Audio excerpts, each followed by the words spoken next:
Hello, my friends. It is such an honor and privilege to have you listening in today. I am your host, Dahlia Perry, and you are tuning in to episode number 180.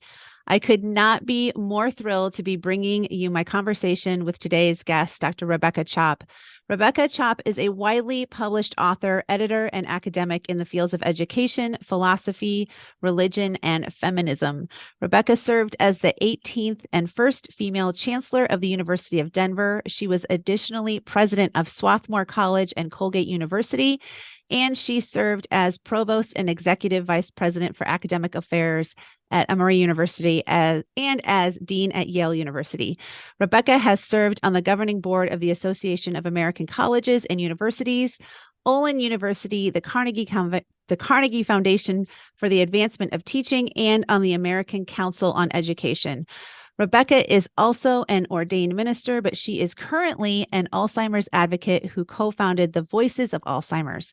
Rebecca serves on the board of the Colorado Alzheimer's Association, and she is currently working on a book entitled Not Your Grandmother's Alzheimer's, Refusing to Surrender by Living Well.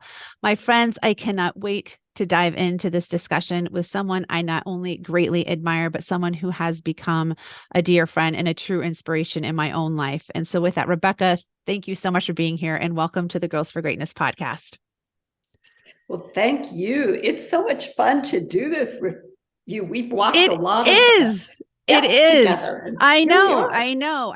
Those of you listening in may not know, Rebecca and I met a few years ago online and through a group there, and we have become friends and communicate quite frequently. And it's just been so amazing to watch her journey and to just get to know her more. And it's just truly amazing to have you here. So thank you so much. So Rebecca, so obviously I listed off so many of these amazing accomplishments. And of course, you know, you have had just an amazing career in academics and so many other things and are so well accomplished. And yet I know there was an article that was recently written in the Chronicle for Higher Education entitled The Reinvention of Rebecca Chopp. And I was just wanting you to maybe start out by telling us about that process of reinvention for you, what that has entailed, how that even came about, just maybe your journey from when you, stepped away from your career in academics to now. Okay. Well, I love the concept reinvention. It speaks to our ability to move forward, to face challenges, to seize opportunities, and to take who we are and stretch.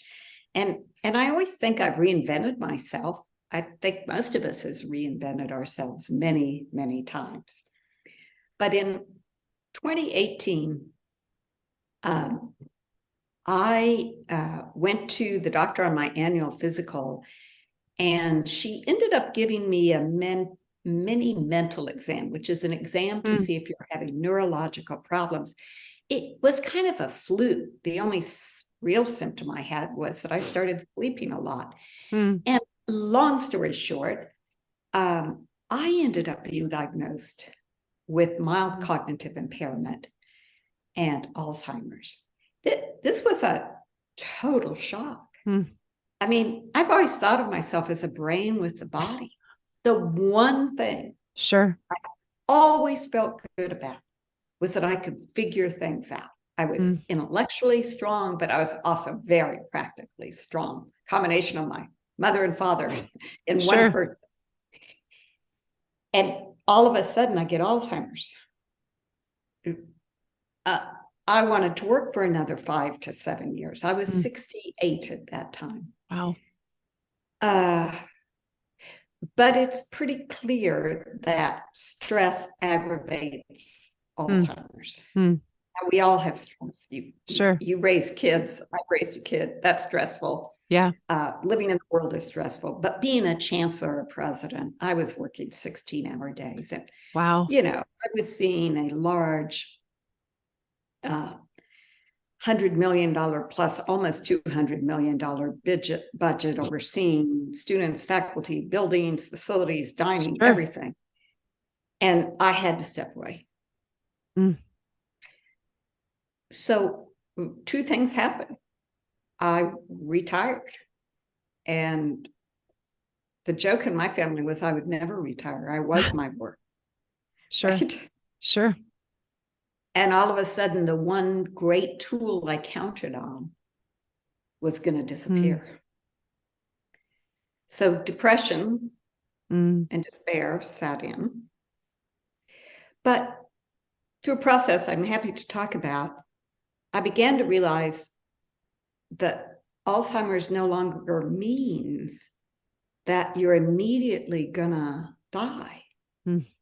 There are years left, or can be. Every case is different. So I had to reinvent myself. Sure. And I mean, I had to totally reinvent myself, other than family, right? Right. Co-workers were gone. All I'd done my life was gone. Ooh. So I became an artist, and I focused on a very healthy lifestyle, and I became an Alzheimer's advocate.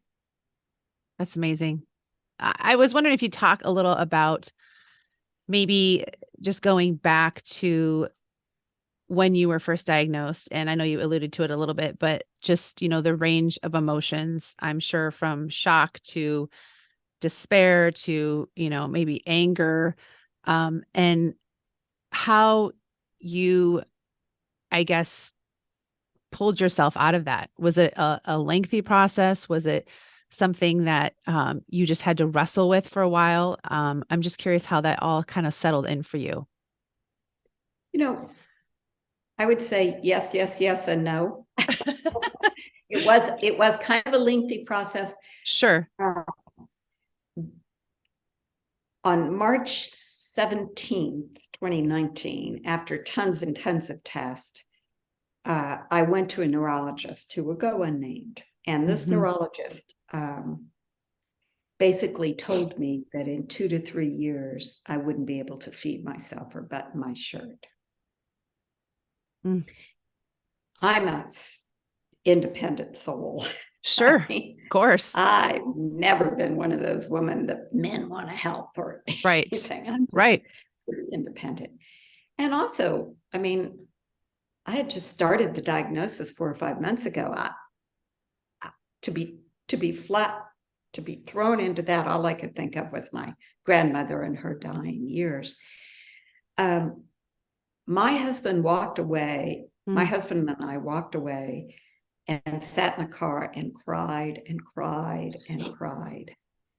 And that night, we went to the Blue Agave, our favorite neighborhood restaurant, and we sat in the back booth and drank way too many margaritas and cried and cried and cried. And, we were shocked. I didn't know when she told me that whether to fall out of my chair or slug her, because it was no way to deliver the news. Right. Now, I have tremendous empathy and sympathy for neurologists. What a hard job. But she must have been having a bad day. I'll just put it down to that. I had a neuropsychologist that had given me a battery of tests, and I decided to go see him. And when I told him what happened, he just had a fit and told me I needed to find a new neurologist. Right. So I went to a couple, and I found a great one. And that's such a lesson in life. If you can, keep going until you find a fit, be it a therapist or a fitness trainer or a neurologist. And she was a great fit, and she told me to live with joy. Here I'm dying. I think I'm going to be dead in a couple of years. She says, live with joy. And she gives me these prescriptions. So after a couple of months of lots of crying and despair, I really decided I just needed to learn what she meant. And a friend happened to be a researcher in Alzheimer's, and she came and she started giving me information.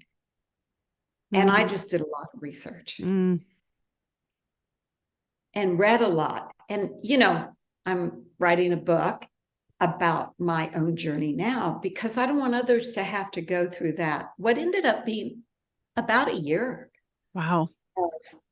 of despair, but also research.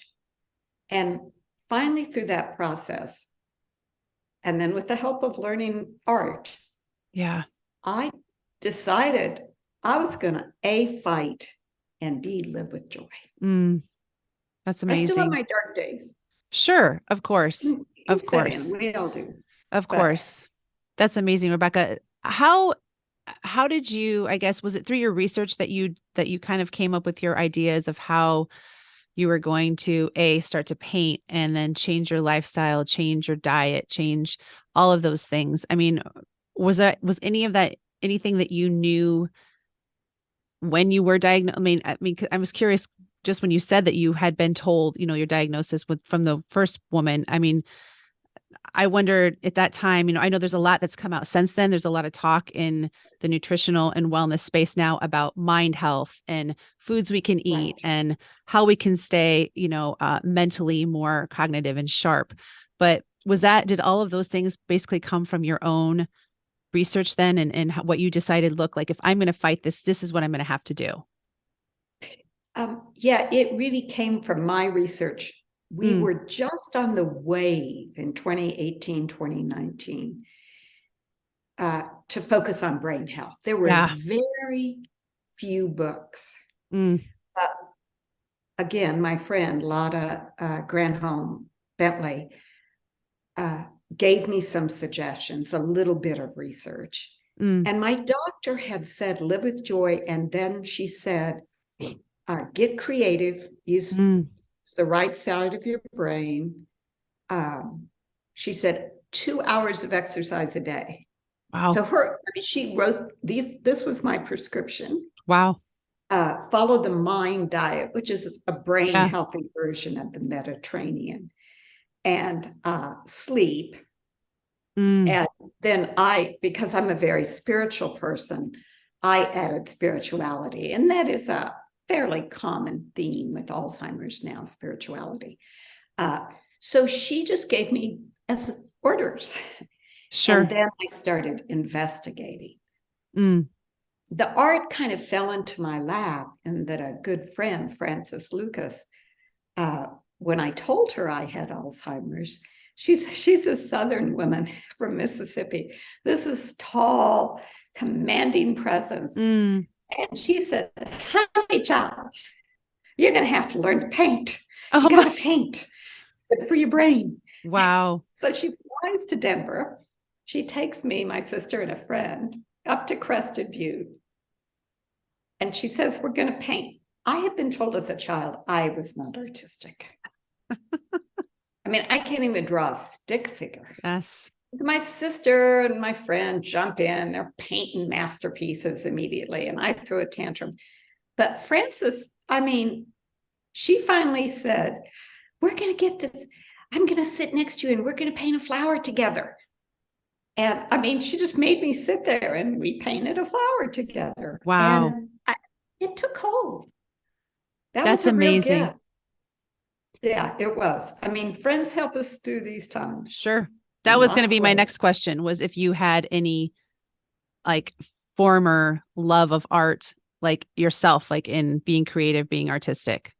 Because obviously that's a huge part of your life. I just didn't think I could be, but I loved art. Oh, okay. From the time I saw I grew up in a home without art or working class, kind of dad with labor. But I saw my first piece of art in the Wichita, Kansas Art Museum. It was medieval art, and the colors just captivated me. So I have become a lover of art. It never dawned on me. But the more I read about art and this wonderful book by Betty Edwards, Drawing on the Right Side of the Brain, if you haven't read it, go get a copy. It's old now, but it's all about how that right side, metaphorically speaking, is about creativity, neuroplasticity, it can be very strong in women, especially, although men have it too. Mm, But the more I read about it, I thought, I can do this. And I'm not doing yeah, it for a living. I'm just right. doing it for fun.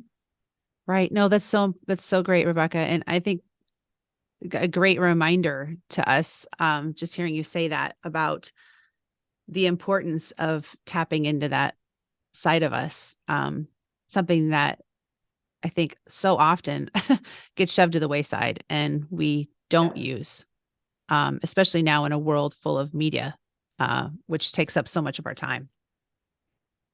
I think you're so right. And it first of all, is so good for the brain. Yeah.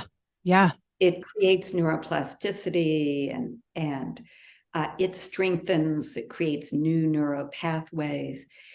It also teaches you to see and hear and be in the world Mm, in new ways. And it's incredibly spiritually satisfying. Even when you have bad paintings, mm, it's still, I have a friend who says when she paints, she's in the heart of God. And I know kind of what she means because you just forget everything. mm. Oh, that's And awesome. now thanks to online, there's so many videos about painting or felting or Sure. crafting or gardening or whatever. Yeah, that's awesome. That's amazing. So, kind of going back to that spiritual piece, I wanted to ask a question about that because you are kind of considered this now spiritual leader among, Alzheimer's advocates. And how, what have you learned? I guess what have you learned about your own spirituality? What does that mean to you? And how have you said that is like obviously a piece in your wellness now and in your life and how you have chosen to shift and live a different way. What has that meant to you? Well, I think I think there's two things I'd really lift up. One is we're trained in the West to be binary about our spirituality. Hmm. If you are scared, you aren't really spiritual, right? Mm.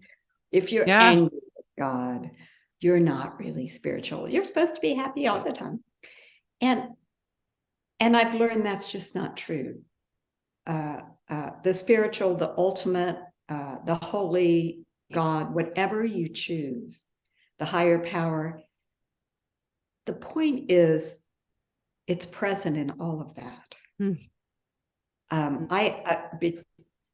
My training is in Christianity, and I went back and started reading scriptures, the medieval theologians, and Augustine, and they never said all that stuff we're taught in Western modern Christianity. Hmm. So I learned that instead of thinking about Christianity as you're a good Christian or a bad Christian, that's just forget it. Right. The ultimate grace, as we talk about it in our online group, is with you and everything. And it's the paradox of holding that together Hmm. and understanding that even when you're despairing, even when you're saying, as the psalmist says, my God, why have thou forsaken me? Or you just feel utterly bereft, you can Right. begin to imagine God is with you in that. The second thing is, Hmm. I think, Richard Rohr, who's a great Hmm.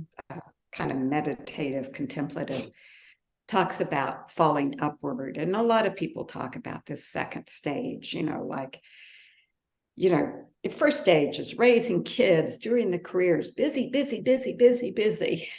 And your second stage is kind of about abiding, Hmm. contemplation. Hmm. And and I think this has been such a gift to me to learn to be still and to rest in the peace, and kind of quietness. I mean, I do live, near the mountains, as you know, and I see the mountains every day, and I just abide in that beauty. Hmm. And, grace, I don't know, is it Anne Lamott says something like grace takes the ordinary and transforms us through it. And that's a perfect language of abiding. So I think one has to hold all the just I call it darkness, lamentation, and awe together. It's all religious, it's all spiritual. And then in this phase, and I hope, that everyone can learn to open themselves to is contemplation, abiding, openness to the stillness. In such a busy, busy, busy world, we have to take time to just abide. Yeah, that's beautiful. Really beautifully said. And I, like you, Rebecca, I mean, I think, my upbringing, much the same in Christianity, but I think one of the things I've realized lately is that, not to go off on this spiritual tangent, but I feel like so often, like you said, with whatever we're believing, I feel like there's this, I don't know how I want to put it, just a way that we're supposed to be, like you said, happy or this all the time. And we almost have this fear of coming to God in my situation, I would say, like with all of the stuff that is, not happy, and is not fun, is, causing us pain, causing us sorrow, causing us whatever. And just, I guess, maybe the hesitancy to be real is something that I've had to learn is not really, I think the way it was meant to be. I think we have all, have this opportunity to then come, to God or whatever we're, praying to, or however we're looking at it. At least for me, that's what it would be, and be real and not be shying away from really talking to God about what we're struggling with, and not being afraid to show our own emotion, I guess is what I'm trying to say. Right. And I think that since we're headed in a tangent, you'll pull us back. It seems to me that so many of our religious communities fail to create an environment where we can weep and wail and cry and be angry and talk about our deepest wounds, as well as feel joy and be happy. Right. I've seen churches do that. I was lucky to be a minister in a church one time that really did that well. But so many times it's about right belief and right behavior. And that's not what's taught in Buddhism or Christianity or certain Judaism. It's that being able to be the whole self. Yeah. And to get through something like Alzheimer's, you have to have that. Sure. Well, kind of going back to something else I wanted to talk about is your book that you've written now, Not Your Grandmother's Alzheimer's, Refusing to Surrender by Living Well. How did you decide to write that? What kind of, I'm curious, came up for you that propelled you to want to write something of your own? And the second question in that would be, like, maybe was there something that you were noticing in the literature that was out there about that subject that just wasn't being told, or something that was kind of a missing piece in what you had found? Well, let me answer the first one and then the second one. The first one was simple. About 2 years ago. No, it was just about a year ago, because I started the book in September and I'm just finishing the conclusion and shipping it to the press. Fast writing. But my son, who's 46, 45, something like that, and I were hiking in the Rockies. And he said to me one evening, Mom, you've got to write this as a book. We were talking about things. And my son is not an academic, and he probably is into music more than books, though he reads books, graphic novels, probably. That's just, I guess the best thing to say is we have different taste. And he said, what you're doing, what you've done, you got to write this. Is the most important book you could write. And he had seen me write lots of my books, because most of them were written when he was still at home. And he said, but don't just write another boring academic book. Write this one about yourself.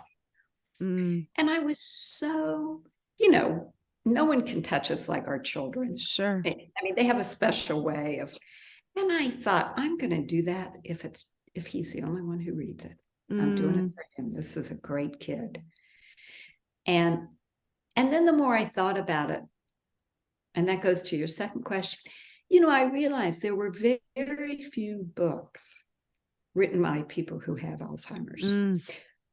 Because until very recently, most people were like my grandmother and not diagnosed until they were, leaving the gas stove on. And, we Sure. didn't have the diagnostic tools.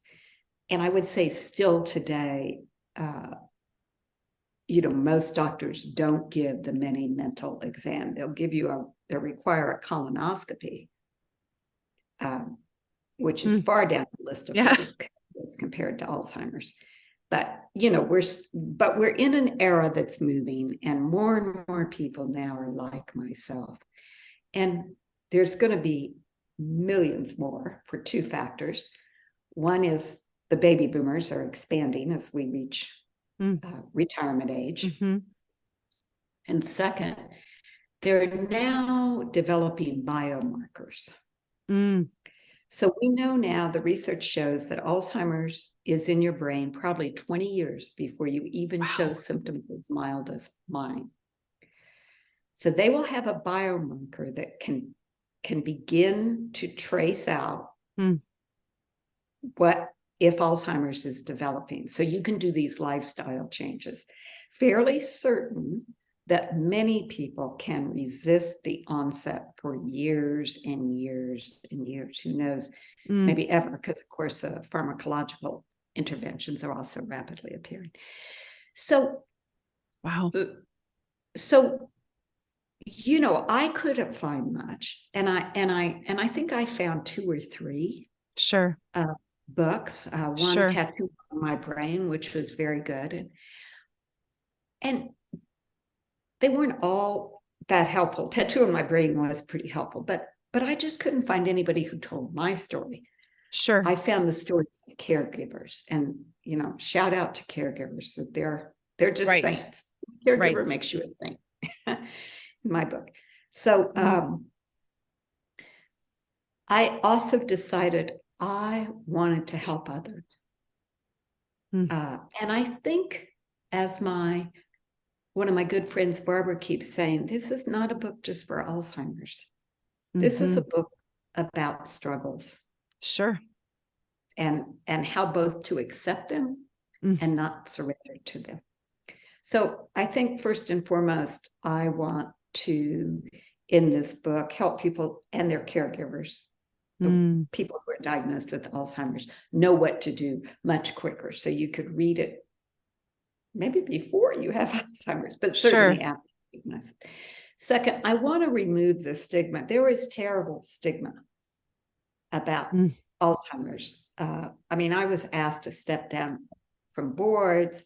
I had people talk loudly to me. I always say, I'm not losing my hearing. Right. I'm losing my brain, not my hearing. So, but there is a terrible stigma. I want to reduce that, but I want to also give others basic tools, because I think creativity, spirituality, lifestyle are simply what we can do to fight the daily stresses and trials and tribulations. And they help us flourish. Yeah. There are ways of flourishing. Right. What would be some of the things, Rebecca, that you would say to everyone listening, from your research, from what you've been through, from what you've learned? I know I've heard some things as well, but I'm curious for you, what you would say are things that we should all be doing to ensure that we have, the best neurological brain health that we can as we continue through our life. Because I know that there are things that really cause a lot of damage and havoc to our brains that we don't realize. I didn't realize until I had heard about, so things that I myself am working to change. But I'm curious for you, what would you say? Well, you know, let me begin with diet, because that really is key. Mm-hmm. So Alzheimer's is caused, well, they don't really know what causes it, but they know what heightens it, and that's inflammation. Mm. So you want a diet that is anti-inflammatory. Mm. And that means avoiding processed foods, which are deadly. I mean, there is so much research right now on these processed foods. I mean, you might as well just drill the wormholes in your Yep. brain yourself Right. to leave with an image. I mean, they're really bad. So eat, a Mediterranean-based diet, avoid highly processed food. The Mind diet is about blueberries, walnuts, it's about the smash, salmon, mackerel, anchovies, herring, and sardines, but, fish in general. Right. Chicken. Just eat that healthy, drink lots of water, limit sugar. But I would say, as my wonderful my wonderful neurologist, the Live with Joy neurologist, said, you don't have to be 100% pure. Right. I mean, Right. ice cream is a highly processed food, and it is my favorite food in the Right. world. Right. So once in a while, I Right. have Of course. Of but course. the diet is really extremely important. Uh, uh, Kidney beans, lentils, those things are known. That's again part of the Mind diet. So you can Google that. Sure. Or just eat a Mediterranean diet. That's fine. Exercise is key. There's an international study called the Finger Study, and there's a study at Wake Forest called Exert. And the results are pretty amazing at people's ability to delay the onset of severe symptoms.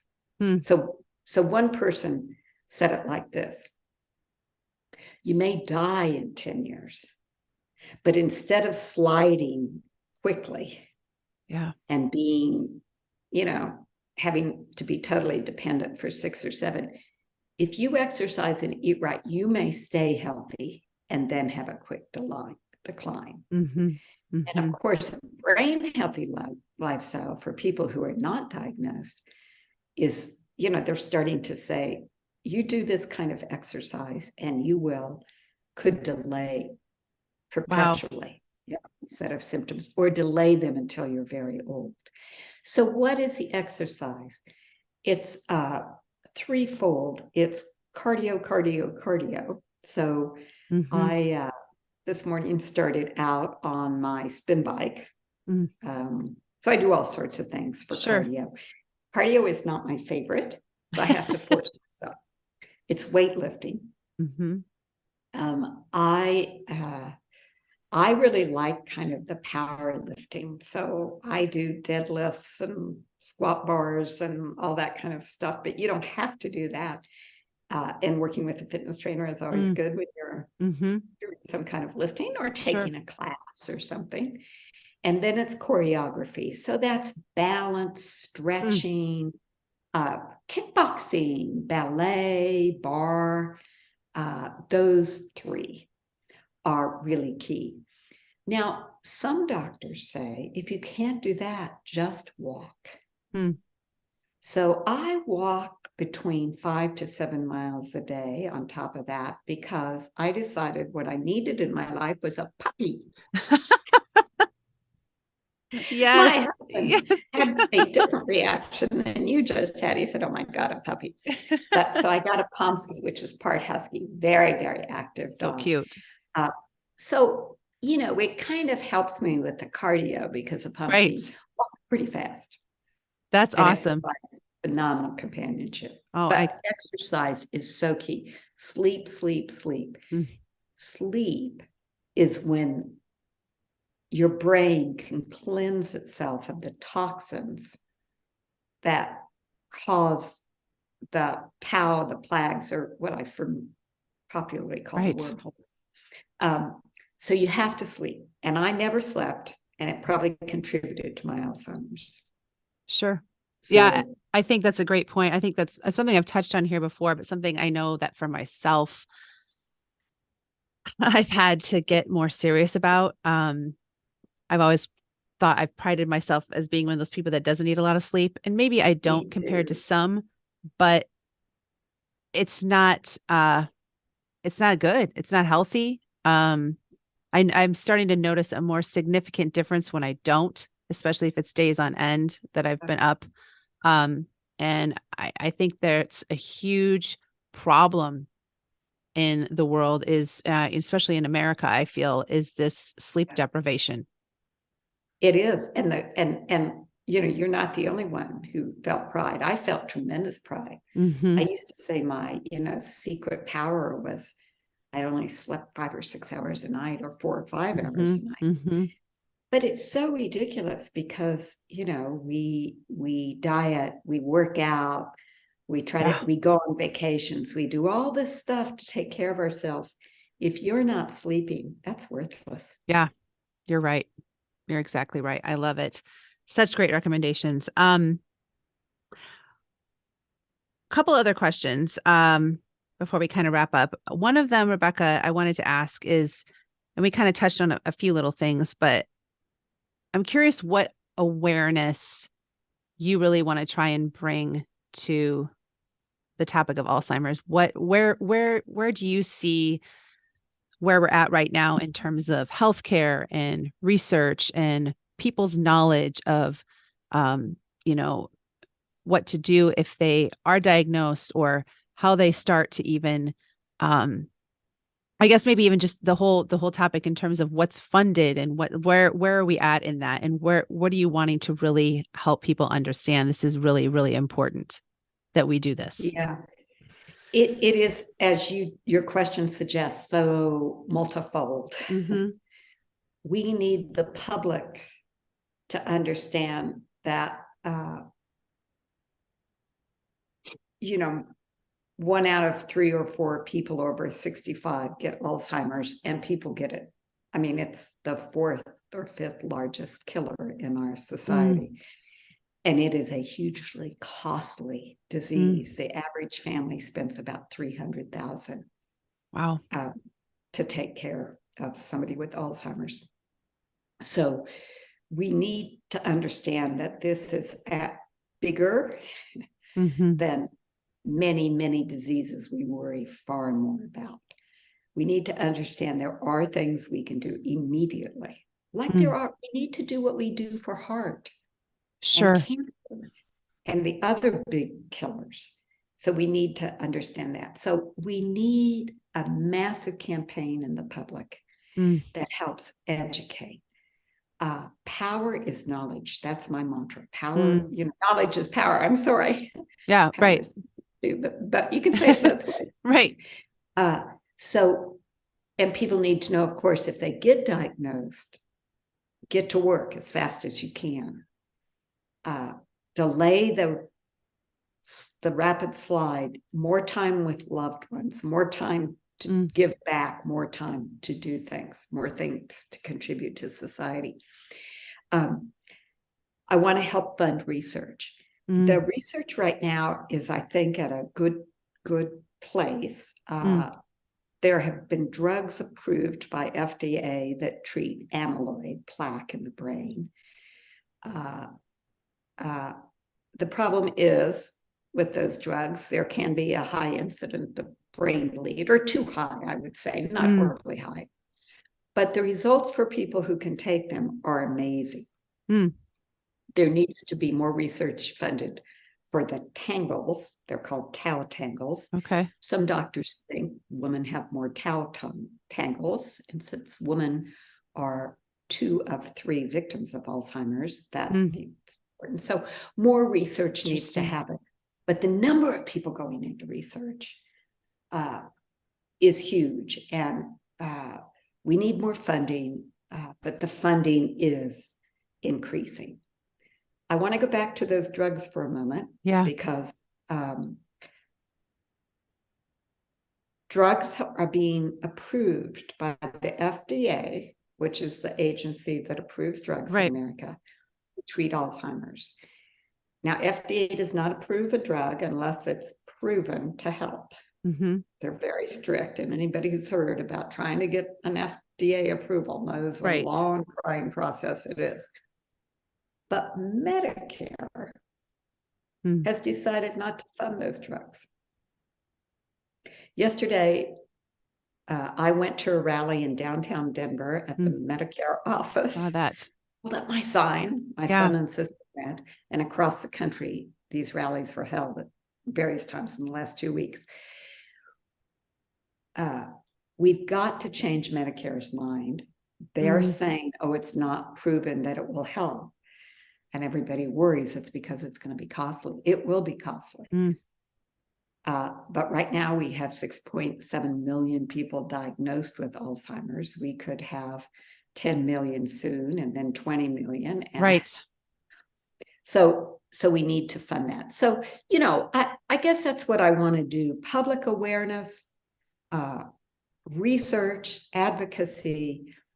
And I don't think I can do it, but if anybody has any ideas of who could, I'd love more education of primary care physicians. I was lucky beyond belief that my primary care caught it. I have had so many friends hear about my story, and they say, my God, you're one of the most smartest person, you're functioning at this high level, you have Alzheimer's. And they have gone to their primary care, and their primary care time and time again has refused to give them the test. Wow. We need those tests, but I don't, primary care physicians are under their own No, but that's a great point. I'm going to pick up my book and read it. How many, I don't know if you know this, Rebecca, but I'm curious, is the number of people who are being diagnosed, is that increasing each year? Yes. And is the number of people who probably are not being diagnosed, that it's going undetected, has to be high too, I would assume. Well, I think so, because of the growth of the baby boom population. Because Alzheimer's, there is a phenomenon called early Alzheimer's. And a lot of my friends in Voices of Alzheimer's, which is a group I co-founded to work for advocacy, actually have early Alzheimer's. But that's still a low number as compared to people over 60 or 65 who get Alzheimer's. But, we should live until 80 or 85 or 90. That's a long time to have this disease. Yeah, so yes, I think it's increasing both the diagnosis and the undiagnosed. And many people don't want to be diagnosed. I mean, I get that all the time. Why would anybody want to be diagnosed? Another reason to write my book. Of course. So you can fight it. Exactly. So you can fight it. Is it seem to be, does it seem to be something that's hitting younger, I mean, people who are younger versus, is it a certain age group? I have some of the other questions I had, or is that age, is it hitting people at a younger age, or has that been like something that's not happened? I was curious about that. If you know anything what do you about mean? that. The disease. No, I mean, just being diagnosed. I mean, is it within usually a certain age range, or is that age number going down? No, it's not. Okay. The number, I wish I had the fact. There is a recent study. The Alzheimer's Association has a wonderful study called Facts and Figures 2023 with all this kind of data in it. But there are not more doctors giving these short-term memory tests. They take 10 minutes and are very cheap compared to mammograms and colonoscopies. Yeah. So important, though. I mean, so important. So important. You can take the test online. I'm not sure it's quite as good, but there are tests you can get online. Sure. Oh, that's amazing. I love it. Thank you for that. Thank you for that explanation. That's really, really important. I wanted to definitely touch on that. My last question before I kind of dive into my last questions. I have to ask this one too. You have done so much in your life already and are now, on such an amazing journey with now being such a huge advocate for Alzheimer's. I'm curious though, for you, Rebecca, with women in particular, since this show is, obviously geared more towards women, how you kind of see your role now in terms of empowering women. Because you've done so much, I think, just as an example in academics, as an example in your career, as an example for what you've stood for and what you are doing now. I'm just, for you, according to yourself, how do you view that topic of empowering women? Well, again, 2 out of 3 people who are diagnosed with Alzheimer's are women. The majority of caregivers are women. So I think it's incredibly important to empower them. Interestingly, in my own experience about people, a lot of people contact me. I think I have Alzheimer's or I've been diagnosed or whatever. Men tend to be more in denial, I think. And that's just my experience. Interesting. So I really want to empower women to do what they can do. Secondly, I want to empower women, not just who've been diagnosed, but all women like you, younger women. There's so much pressure on you. I mean, right? First, we have to be perfect mothers. We have to be, out in the world, either working or doing good and volunteer. I mean, gee, Louise. And that's so much pressure. And it takes so much time. We have to fight for our own health. Women have the right and must give their wisdom to their grandchildren, whether they're biological grandchildren. I don't have any yet, but maybe someday. Other grandchildren. We have to be wise women. We have to share that wisdom, and we're not going to survive long enough to share it if we don't take care of ourselves. The future needs you. I love that. That's a great message. Beautiful. Okay, Rebecca. So you've listened to my podcast, but I'm going to go into these last 3 questions that I ask all my guests. Okay. Then I'll wrap up here. Okay. So tell me 3 words that best describe who you really and truly are. Determined.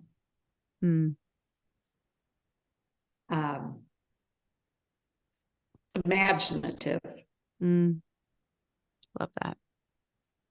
A